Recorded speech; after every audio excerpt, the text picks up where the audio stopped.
شيخ صالح سؤالين الله يحفظك. السؤال الأول بالنسبة لزكاة الذهب الملبوس، الراجح أنه لا زكاة فيه، ما شاء الله. إنما الزكاة في الذهب الذي يعد للقنية. نعم. لكن يا أختي الذهب هو حلي للزينة أو ذهب يعني نقدا للكنز؟ كالسبائك وغيرها. هي ذهب للزينة ولا سبائك؟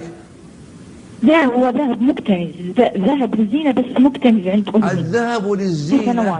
الذهب للزينة لا زكاة عليه حتى ولو كان مكنوزا، ولو كان، لأن ما اتخذ للكنز، اتخذ للتجمل. لكن هي مكتنزته عند أمي يعني يا شيخ.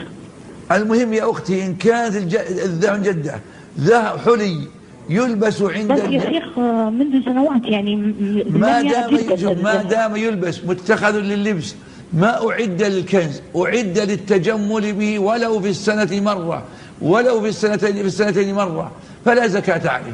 طيب أحسن الله إليكم سماحة المفتي. معنا أيضا من ليبيا أم خالد من أبو ظبي تسأل، تقول عندها ذهب قليل للزينة وليس للكنز وليس للكذا، تقول ألبس أحيانا، ماذا علي؟ أخت الفاضلة في أصح قولي أهل العلم أنه ما عليك زكاة، هذا الذهب ما عليك فيه زكاة، فالذهب المعد لللبس والزينة وكذا ما عليه زكاة في أصح قولي أهل العلم. تقول أبغى أزكيه، الله يقويك، هذا ما في شيء، لكن يجب عليك الأمانة، يجب في أصح قولي أهل العلم.